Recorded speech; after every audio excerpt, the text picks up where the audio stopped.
Добро вечер во емисијата 360 степени на Алсат. Еве ја најавата за вечерашното издание. Дали за грчката страна е прифатлив македонски словенски идентитет на дел од граѓаните на оваа земја? I think the specific concern is about the Macedonian antiquity, which Greeks feel is part of their identity and their history. Колку тешко и бавно понекогаш патуваат дури и добрите гестови од едната на другата страна. Споменавте за тоа дека во светот, например, па дури и во Соединетите Американски држави, се уште постојат луѓе кои што прашуваат дали Хитлер е жив. That actually has happened to me, but I mean, I'm sure it's also an exception. But I think it's good to illustrate really how much sometimes you can be convinced everybody has the same sort of picture in front of them, and then in fact you discover that's not the case. Голема веројатноста и легитимно е да се размислува дека со амандманска промена во пакетот со европската агенда, кога ќе мора уставот да се амандмандира, да се случи една таква интервенција. Дали е можно брзо решение на прашањето за името? Okay, I have to say I came here more pessimistic than I am now. Кон крај е и новата саботажа. Останете на Алсат, дебатата почнува по кратка пауза.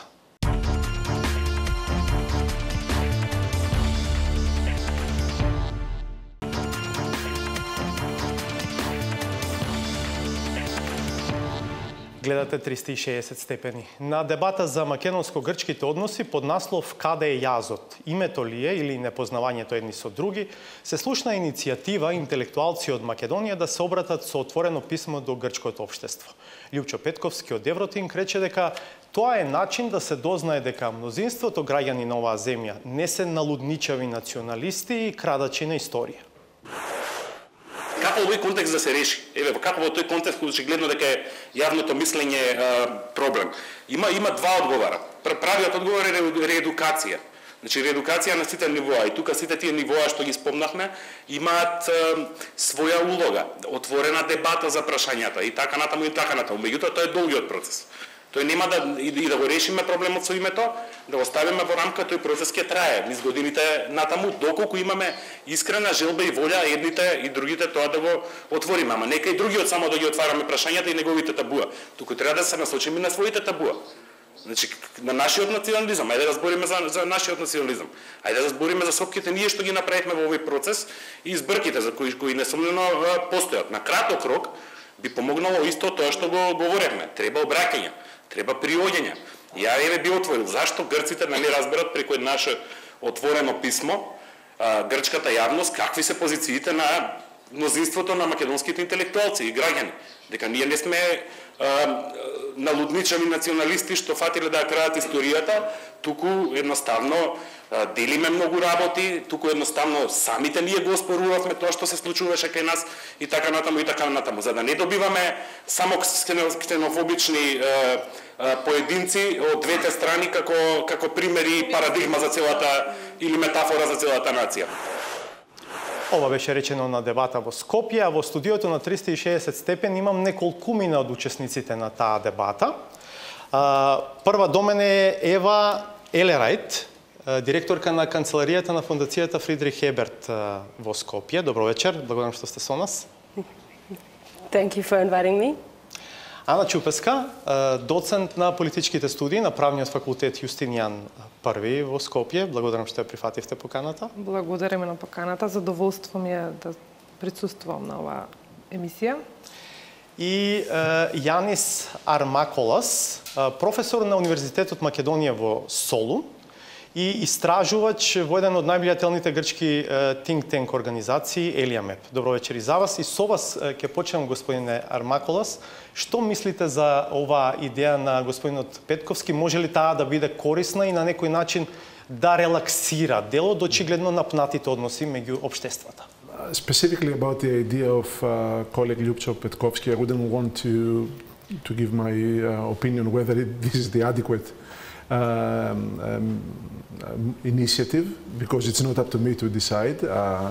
But I would like, I like very much, and I would welcome the general idea in principle that the society should reach out to the other side and explain that we can be friends, and we can find ways to for the national narratives of the two countries to accommodate ways for understanding.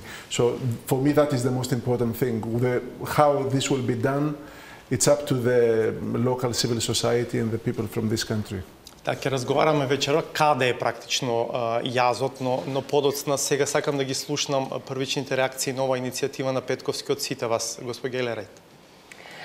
Well, I mean, we were really happy to host that event, and I also thank Ljupčo Petkovski for this initiative that he voiced there. And I think that actually would be a really interesting idea coming out of the Macedonian civil society. For us, it was extremely important as FES to host an event on the issue, just on the occasion that we had somebody from Greece here who could actually also bring into the discussion a different perspective. And I think his reaction to that, to say, I think we as a civil society also have to comment on it and have to reach out, is a very positive first signal that there can be more initiatives like that, more discussions. It shouldn't be the only one we have here in Skopje. Благодарам за почеток. Чупеска? Станишковска со две презимини. Да. Па интересна е во секој случај идејата. Можам да препознам и поради тоа што го познам Ljupčo лично таа хуманистичка димензија на таквата изјава пред се, но од друга страна таа изјава може да се прочита и како иницијатива за гестови на извинување доколку некој има намера, односно во минатото кога пројавувал намери на апроприирање или ексклузивитет околу, да речеме, античкото минато, што беше случај со минатите политики во земјава. Во тој правец може да биде интересна една таква иницијатива, меѓутоа не само од интелектуалци, мислам дека би требало тој еден поширок опсег да зафати и реципрочно да се одговори во да не речам авангардните, меѓутоа во поразумните кругови интелектуални и социјални во Грција. Предпоставам на што алудирате, ќе зборуваме за Скопје 2014 и за други работи поврзани со тој проект подоцна.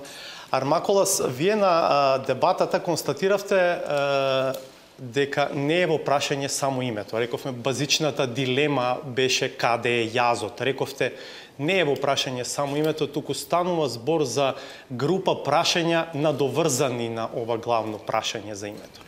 I think the name has become somehow the buzzword of this dispute. In a sense, there are a number of multi-level issues, sensitivities, concerns that the two sides have, which we have become accustomed to call it a name issue. But of course, it's not that if we agree on the name, and I think the two sides have pretty much agreed on the name, everything else will be resolved. I think it's important to understand that a number of other issues are accompanying the resolution of the name issue, the identification of the name that can be agreed on. And more importantly, in my view, this is not something that is to be decided only by political elites, by the two governments, but it has to involve also civil society and the wider publics, the wider society. There cannot be a true reconciliation between the two countries without involving the people of the two countries. А можете да ни кажете практично на што точно мислите кога велите тоа се серија на прашања поврзани околу прашањето за името? For example, I think each side has to understand the sensitivities and the worries and the concerns and, in fact, the identity of the other side. For example, if I can say about the Greek side, it has to be understood that the question of Macedonia, the relationship to Macedonian antiquity, and the role that Macedonian antiquity plays in the Greek identity is something that hits the core of the emotions, the sentiments, the identity, and the culture of the Greek people. It's not something that can be brushed away.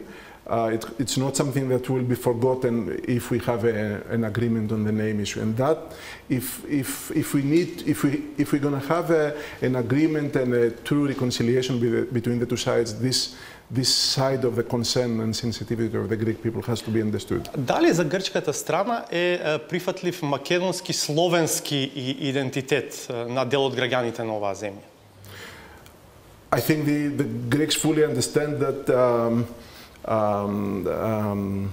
what we call in Greece Slav Macedonians are a Slavic nation that came to the region after the period of antiquity, so to say, of ancient Macedon. But they have the right to be in this, of course, in this region, and they have, I think most Greeks would agree that they have, as Greeks and other nations of the region, the same entitlement to the land, to the traditions, to the history of the region. I think the specific concern is about the Macedonian antiquity, which Greeks feel is part of their identity and their history. И дали главната грижа дојде практично со овој проект, Скопје 2014? I think what happened with the 2014 project is that it confirmed a lot of the fears and the concerns that many Greeks had. So Greeks were, from the early 90s, talking about how, for example, Macedonian side was using Greek, ancient Greek as is perceived in Greece, symbols, cultural identity, but it was never actually put in such a visible form as it happened with the Skopje 2014 project. So it was in books, it was in public discourse, it was in lectures, in universities, in school textbooks, but with the Skopje 2014 it became very visible in the urban space, in the public eye, so to say. So that, in a sense, confirmed the fears that the Greeks had, and in a sense gave them one more argument why they think they're right and the other side is wrong. Да. Ева, вие доаѓате од земја која што има историја на многу конфликти, конфликтни односи со соседите, но и земја која успеала да се надмине себе си во тие односи. Колку е болен, тежок тој процес на излегување од еден таков период, бидејќи очигледно е тоа оно што им треба на Македонија и на Грција? Yes, of course, it's a very difficult journey, and I think it's a very individual journey. So for each country, it tackles many issues of identity, of belonging, especially if the country is diverse. And in Germany, of course, that was the case as well. And it took us a long time, really, to even talk about all the conflicts, the wars, of course, and the role Germany and German society played in it. And it's an issue, I think, until today, and it's a very important issue and part of education. And I think that's a very important message to send to other countries that are thinking about how to reconcile with neighbors, how to bring life to the neighborly relations, and to sort of improve cooperation, to really reach out and to talk very openly about concerns and to let the other side know what's behind it. And I think the German role sometimes there in the past was really also to show that things have changed. It's important to understand that even though within one society there can be a debate, it doesn't necessarily mean that actually transpires across the borders and is heard and seen across the borders. So there can be developments that in the society in Germany, for example, at the time, or here now, people are very aware of, and that plays an important role in the public debate, but that isn't really seen abroad. And therefore, it's so crucial, really, to involve all levels of society, not just the top political level, but really to have a more open dialogue about it. And that's what we did in Germany in the different conflicts. I mean, we had the German-Franco relations that were deeply troubled, that we managed to build up across decades, centuries, if you will. And then the German-Polish relations, to give another example. And I think there, one of the things that happened that really happened before the political reconciliation were really an exchange of civil society, youth, and also academia. Станичковска, вие сте наред, но ќе направим уште една пауза, па ќе ве прашам следно прашање. Ве поканувам да бидете на нас.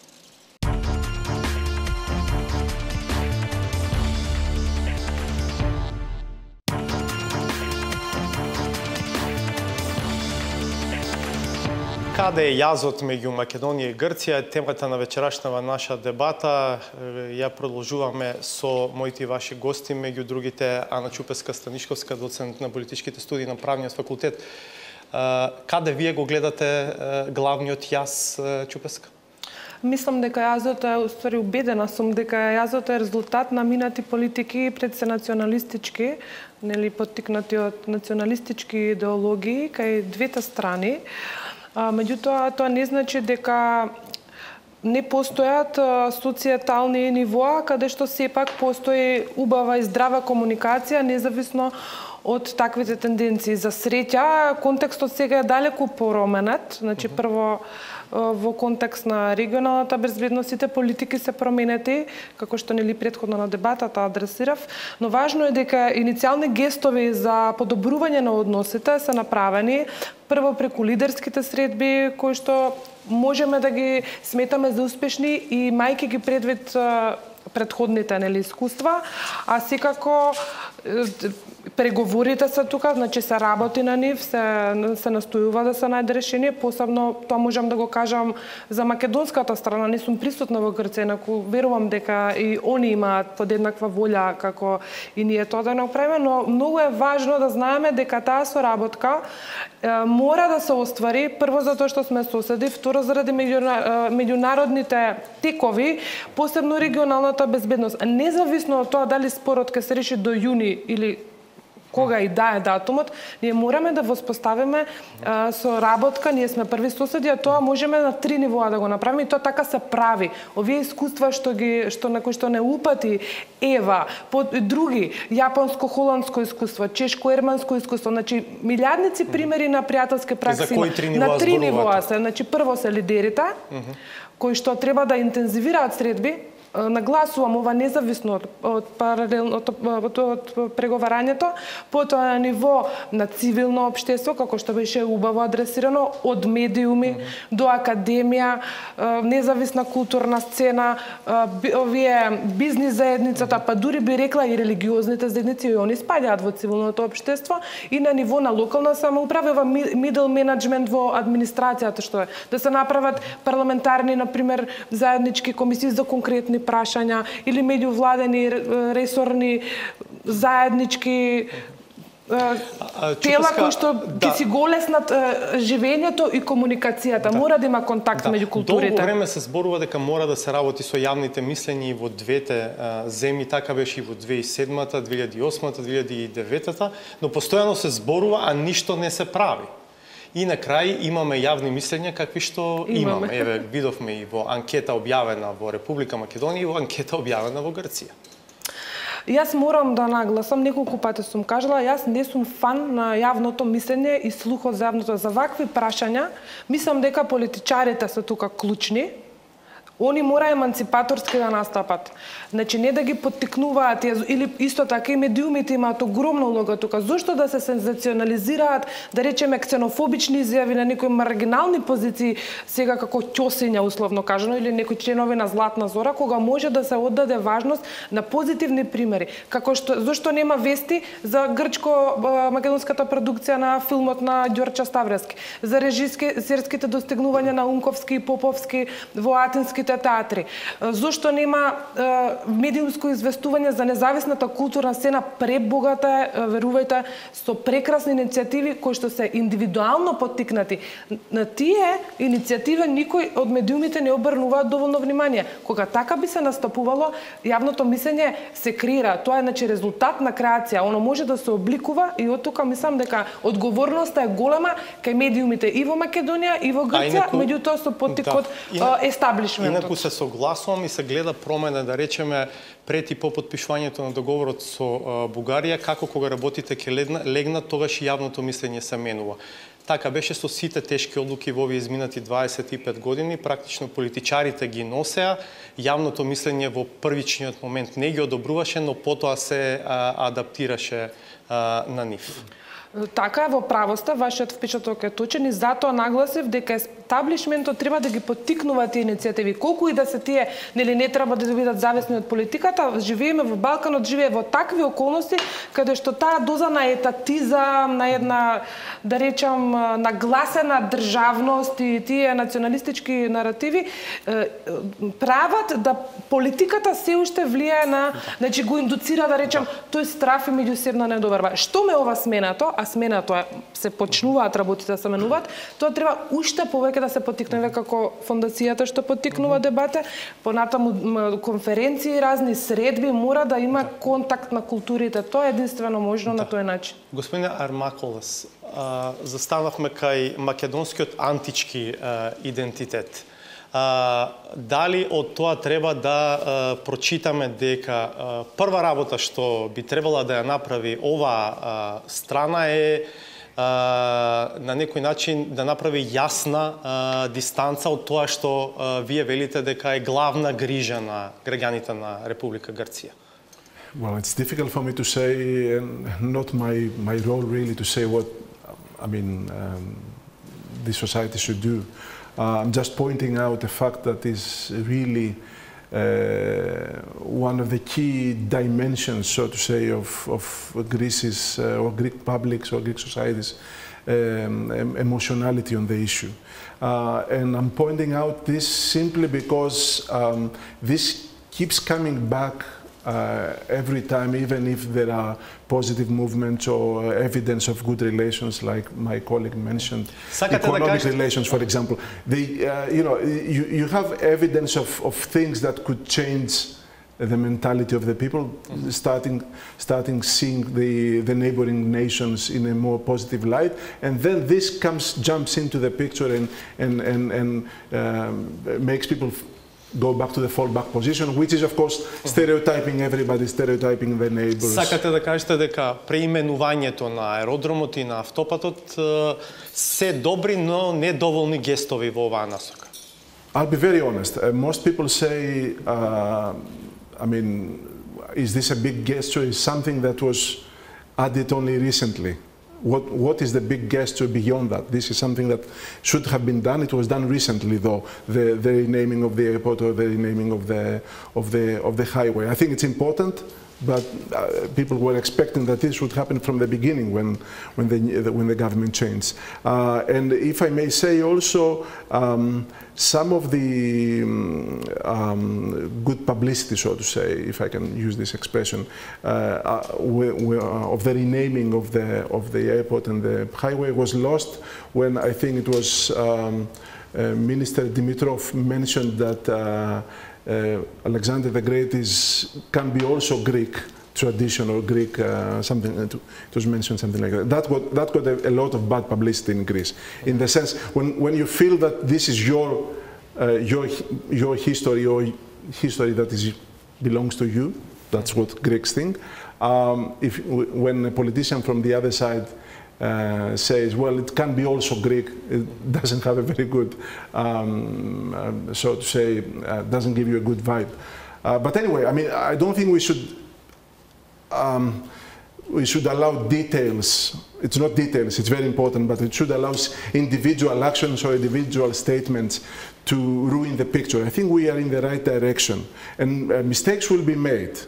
And moves will be made that may not be perceived as positively as we think from the other side, either this side or the other side. The important is to keep the momentum and always keeping in mind that, first of all, we have to work all together to improve relations, and secondly, that this cannot be only elite politics. It's not a dispute over some technical issue that can be resolved by technocrats or can be resolved by experts and the minister.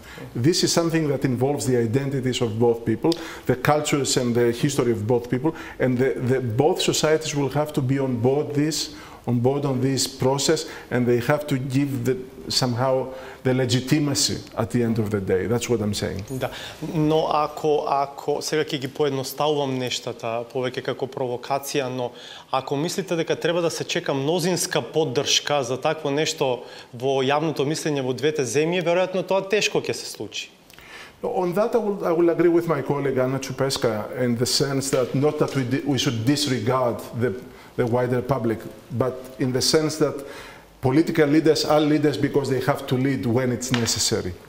That does not contradict what I said earlier. The society has to be on board, has to be informed, has to be educated, has to express its opinion, even its disagreement, even its emotionality.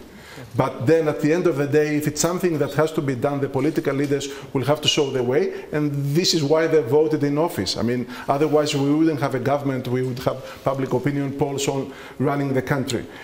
So in that sense, I think we have to understand both the importance of the wider public and the society and its involvement and its emotional baggage into this, but also the role of political leadership. And I think there is leadership shown, especially on the side of the Skopje government. I think it's evident that the change in tune and the change in attitudes here, Skopje has really transformed the field of relations between the two countries. Елерет, сакате да коментирате или имам и прашање? Но повелете.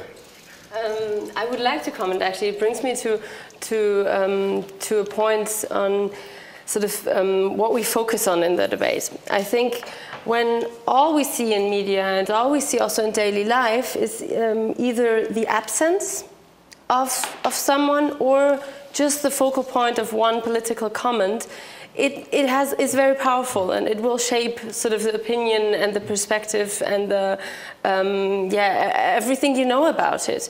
Therefore, it is so important to add something to it.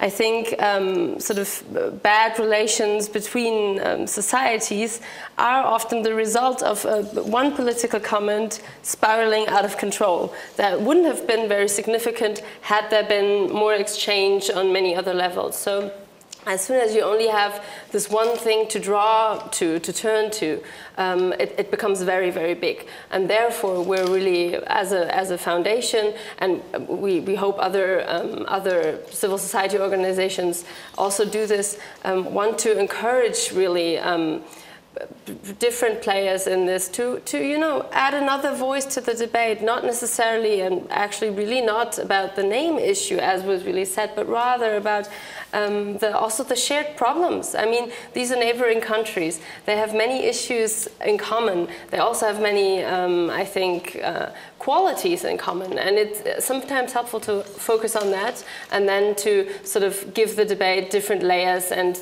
therefore also to prevent one comment spiraling out of control. Да, Ciupeșca, вие уште додека зборуваше Армакола, сакавте да интервенирате? Да, имав така стримна една мисла ми прелета дека се плашам. Не велам дека тоа е така, се плашам дека може да дојде до една точка кога јавното мислење ќе стане оправдување за нерешавање на некои работи. Имено владите сме ги бирале за да ги решаваат нашите проблеми. Во крајна линија ние немаме конфликт од не знам каков тип, имаме спор. Има разлика помеѓу спорови и конфликти. Спорот може да се реши во конкретниот случај со политичка волја, само на тој начин. А контактот на културите е на паралелна трака. Тие две работи ние паралелно исто така треба да ги политичарите да го решаваат ова, а паралелно да се приближуваат овие три нивоа што ги нагласив предходно. Во тој правец мораме да се ослободиме од разбирањето на меѓународната политика дека таа нужно е непријателска и дека нужно мора хостилни односи да се создаваат. Тоа е нешто што мора поготово во академијата да се работи. Јас мислам дека ние имаме како академска заедница должност да поентираме со тие тези, тоа и претходно го кажав. Тоа би сакала да... Не сакам да заборавам една интересна поента што ја кажавте на дебатата околу тоа колку тешко и бавно понекогаш патуваат дури и добрите гестови од едната на другата страна. Споменавте за тоа дека во светот, например, па дури и во Соединетите Американски држави, се уште постојат луѓе кои што прашуваат дали Хитлер е жив. That actually has happened to me, but I mean, I'm sure it's also an exception. But I think it's good to illustrate really how much sometimes you can be convinced everybody has the same sort of picture in front of them, And then, in fact, you discover that's not the case. And that can be results to many different confusions and misunderstandings. I'm not saying that everything that's happening politically is necessarily a misunderstanding, but I do believe that especially public opinion is very sort of prone to sometimes in danger of being a tool for switching things around and for twisting a reality just the way. I mean, we can see that in many different issues nowadays. But yes, exactly. So as a German, you know that you have to continuously tell people something that you maybe think everybody already knows. And that's not. Sometimes it can be an issue of education, but I don't think that's just that. It really is that every country has their own specific domestic policies and political contexts and interests and problems. And therefore, something that's very clear to me and there's no question about it, may not be as clear to you, not because you know less, but because you focus on something else. And and therefore sort of reassuring the other and reaching out can really help. That's why in the beginning I said I really applaud Lucio for proposing something like that and for pushing this agenda of really reaching out and communicating and thereby also demystifying the other side, if you even want to call it that, and really also humanizing the debate in a sense. This is one region in a way, you know, and we do share many problems, and I think that's what also happened in Germany in the past, you know, that sort of in the border areas people reached out to the other side because it just made sense, and it was important for those regions to also really move ahead. And this was in any way, I mean, there were regions that had a similar sense of similar fields of business that then cooperated more intensely, and I know that this is happening also here, and I think it's a very positive thing that we can really underline, and just don't be afraid of repeating yourself and reaching out. Can I add something? Yes, of course. Because Eva mentioned the excellent example of Germany dealing with the past, the German-Franco relations. And I would like to point out the fact that the European Union has taken on board this experience and is trying to work in that direction with the younger generation in the region, but excluding EU member states. So RICO, for example, which is the Regional Youth Cooperation Office, is somehow inward looking. So it's only for the countries that have not joined the European Union, although there are as many problems and disputes and reconciliation to be done with countries that are members of the European Union. I'm not saying that this can be somehow now extended to include Greece, Bulgaria, whoever else, but I'm saying that sometimes even when you have good initiatives, they're not comprehensive enough. They don't go one step further to actually address the issues. Това мислам дека е дел од Берлинскиот процес. Така ова организација што ја спомнувате? I mean, yes, and yeah, exactly, the youth sort of part of it, the regional youth cooperation. It's supported by the European Commission. It's not isolated from the strategy of the European Union for incorporating the Western Balkans. Ќе одиме на уште една пауза, а по неја ќе го прашаме Јанис како се поредени фигурите на политичката сцена во Грција и дали и колку може да проценува дали е можно решение на прашањето за името во блиска иднина. Ви благодарам за сега, ве поканувам да видите назад.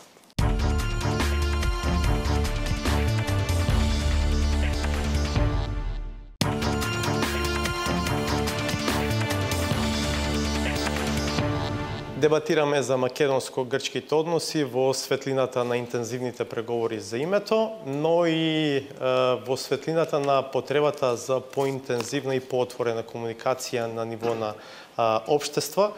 Реков дека во овој дел сега ќе сакам да го прашам гостинот од Грција каква е неговата проценка, бидејќи го следи прашањето за името со години, како му се чини него од перспектива на Атина и Солун, дали е можно брзо решение на прашањето за името. Се зборува за рокови јуни, јули.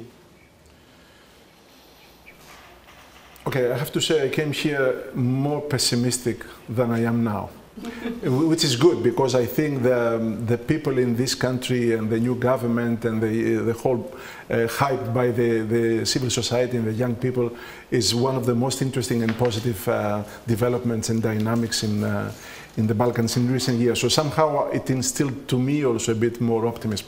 But if I can give you the mood I had before coming here. First of all, it's not so much a priority, policy priority as it was a few months ago, simply because relations with Turkey have turned sour so much that nowadays we talk on a daily basis about relations deterioration in tension with Turkey, whether we're going towards a new war or things like that. So it's very tense. Само мала една дигресија, ќе се вратиме на моето главно прашање. Интересно е дека ваше истражување во Грција и паралелно истражување направено во Македонија покажа дека граѓаните на Грција за главна земја непријател ја споменуваат Турција. Интересно е дека граѓаните на оваа земја како најголем пријател ја споменале Турција.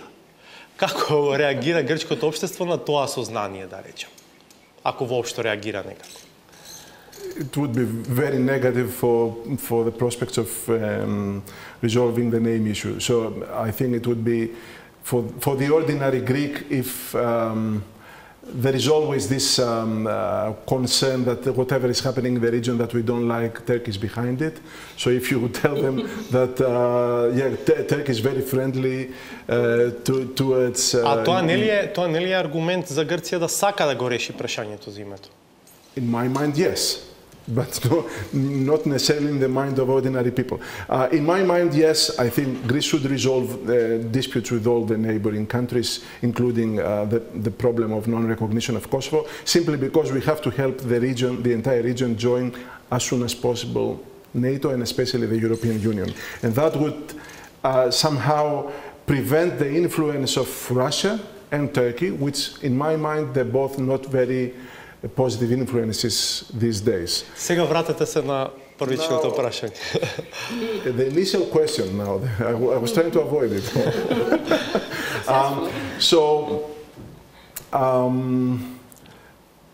Let's say, okay, the public opinion, the public, for various reasons, including the fact that they're not well informed and they haven't been prepared for the solution, is against it. That would have been a lesser problem if the political front was united, especially the two main parties, the main opposition and the main government party. These two parties are in hostile relations, and I don't see how in the coming months the main opposition party, Nea Demokratia, would support the government on this. That would have been a lesser problem if the government was united on it, but it's not united. So the junior partner of the coalition has declared that they will not support any compromise solution, whereas the main party, Syriza, said they would go ahead, press ahead, trying to get support from the other parties in parliament. So overall, it seems quite shaky. It's not going to be easy. The government, Syriza, if there is, let's say, miraculously tomorrow an agreement, Syriza does not have enough votes to pass such an agreement. Да кажеме за гледачите дека Сириза има 145 пратеници од вкупно 300 во грчкиот парламент, значи и фалат минимум 6 гласа за евентуалното решение да биде ратификувано. So provided that all Syriza MPs would vote for it, even Syriza MPs from northern Greece, they would still need the support of one of the parties of the opposition. It is possible that they would get the support of one of the parties of the opposition, the center-left movement for change. Their policy is uncertain yet. One part of it wants to support a compromise solution, another part is uncertain what to do about it. Even if they would support it, I'm not entirely sure that Syriza and this opposition party will want to pass a difficult compromise through Parliament with a very marginal majority. So overall, it doesn't look very promising, but still we are in better position than we have been in the last 15 years. So we should continue on the same path. Би сакал посебно да ве прашам за односот на главната опозицијска партија. Тоа е Нова демократија. Таа, кога ќе се вратиме во 2007-та, 2008-та, 2009-та година, практично беше партијата тогаш на власт, која што многу отворено и јасно го промовираше овој став за сложено име со географска одредница. И сега се чини чудно и неразбирливо дури за овдешната јавност, кога слушаме дека Нова демократија на некаков начин е и контрира на владата, која што преговара токму за такво решение. I think your specific formulation, which I got from English, so I'm not sure, it's against the government that wants to bring a solution. So that answers your question, I think. The main problem here is that the relations between the government and the opposition are so hostile, the trust is so low that it's virtually impossible to expect Nea Demokratia to actually support the government on anything, let alone on such a huge issue that its own party base feels very strongly about. And I have to stress that according to polls, I have to mention the polls here, the right-wing voters are much more rejectionist than left-wing voters. So that probably shows not only the problem of our foreign policy problem, but also how virulent, how to say, toxic domestic politics in Greece have become in recent years. Yeah, I can give you just one example. While, for example, the Syriza government is trying to resolve the name issue for which it needs support from the opposition, on the same day that they ask support of the opposition, they open up court cases against the opposition. So you can imagine how difficult it is to actually get support. Although you have similar situations here. Само уште едно прашање имам. Овде, па и не само овде, се зборува за руско влијание врз политичката елита во Грција, но и врз медиумите и јавното мислење во Грција, во насока да се радикализира грчката позиција и да нема решение за прашањето за името. Вие препознавате таков тип на руски влијанија во Грција? It's difficult to know exactly the empirics of it. I have a hunch that it's happening. Not necessarily that there is a big plan behind it, but those political forces who would advocate for a closer and more intensive relations with Russia were behind the mobilization, especially in northern Greece, against the solution. But such an influence I see also here. I know that there is a new party that is pro-Russian and is against the resolution of the name dispute, and I see in social media and other media a lot of pro-Russian voices that are speaking against an agreement with Greece. So we have this very paradoxical situation. Friends of Russia or people who want to be closer to Russia are working both in Greece and in your country against an agreement. I mean, Russia has a spoiler role in the region, we know that for sure, but that should put a lot of our citizens in both countries into having second thoughts about what's the game behind it here and who is to win or who is gaining out of the continuation and perpetuation of the dispute.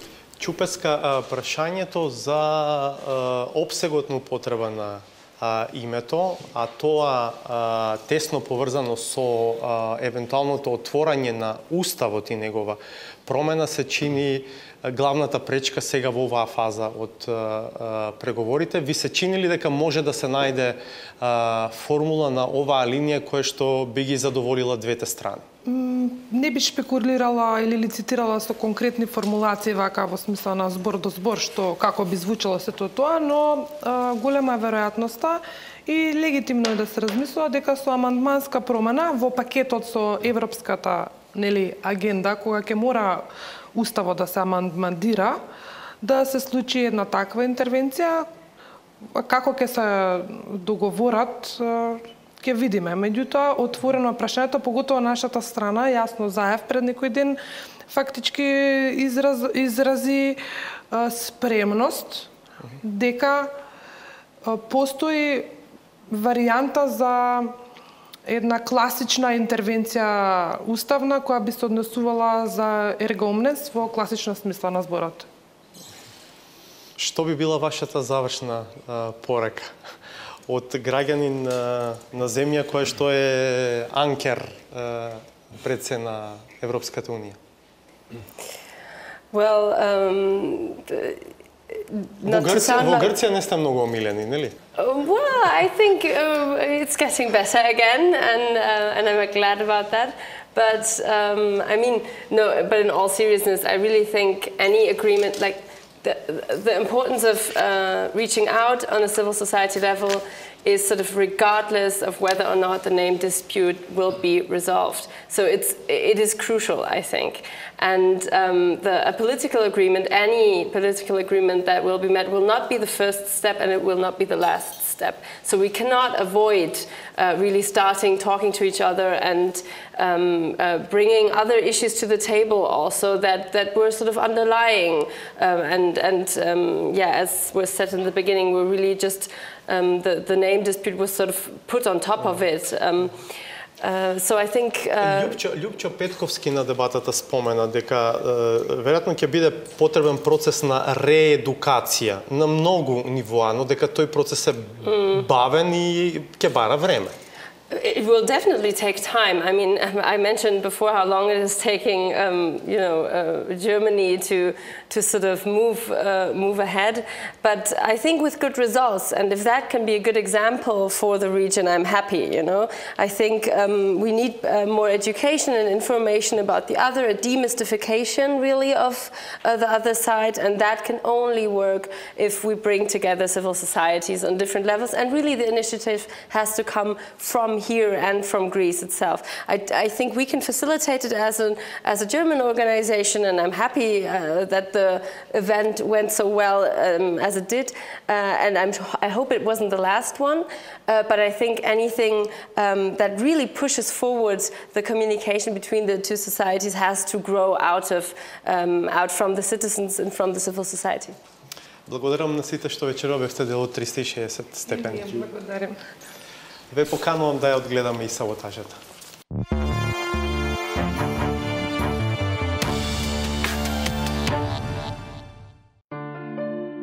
Горделивите паркобрани кои го бранеа градот од урбаната дегенерација и архитектонското унакажување, бунтувајќи се против градежната наезда која ги освојуваше зелените скопски оази, откако се вгнездија во фотелите на озлогласените, а место дисконтинуитет, со истиот ритам ја продолжија таа иста приказна со чија содржина се конфронтира.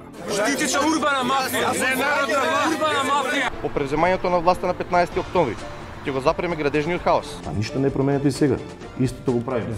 Ќе направиме ревизија на дуповите со цел да се намали градежната експанзија. Значи доколку се донесени во законска процедура, тогаш нема веќе можност согласно правилникот од 2015 година.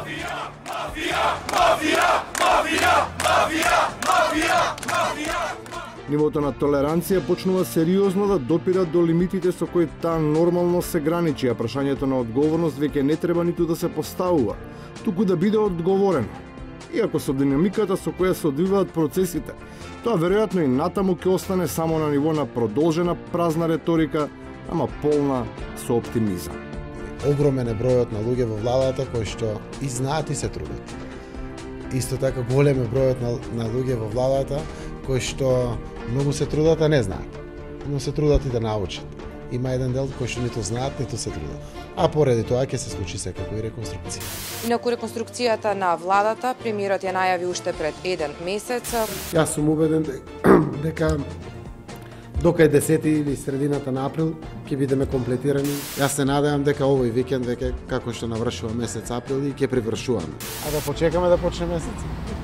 Рековме на почетокот на мај. Мај не е почнат, се уште утре почнува. Се уште е почеток на месецот, иако како што е тргнат, тој може и да биде и пролонгиран, и друштвото кое бара свое место се проширува. Па дури и со оние кои атакуваат персона, ма не само политички, подсмевајќи се на слободниот речник кој го користи тој на чија врата сега тропаат.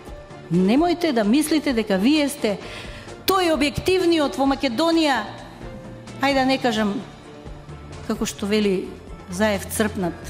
Може би затоа слабе е довербата, особено кај оние од кои никој не ни ја очекува, ниту пак полага надеж во неа. Само што е исклучително несвојствено кога припадници на левиот патриотизам почнуваат да надградуваат со глорификација на моќта која поседуваат оние со кои тие, веројатно од страв, никогаш не би ни седнале, па затоа и бараат прекин на преговорите. Извинете, ама повеќе верувам на таа грчка дипломатија која што е постамена, посилна, која што влезе со многу поголем капацитет во целиот преговарачки процес. Тие пак што отсуствувале од часови кога требало, па сега мора да го градат својот капацитет, тргнуваат се на образба од таму од каде освен нарачани телефонски јавувања и пофалби, ништо друго и не може да се чуе. Ја мислам дека многу нешто треба да учиме од овие утренски програми. И на крајот, освен телефоните, практика е без исклучок гостинот, кој вообичаено е, иако и не мора да биде, доктор, на барање на гледачите, да подели и по некоја бесплатна диагноза. Логично е кај еден дел од граѓаните да завладе општествена депресија кога станува збор за политичките теми. И тоа вие го заклучувате од овие јавувања. Ако во општеството владее депресија поради политичките теми, тогаш лекот е, еднаш за секогаш, тие теми конечно да бидат затворени. Се одјавуваме толку за вечерва. Благодарам што бевте со нас. Ке се видиме повторно в понеделник од 22:30. Пријатно.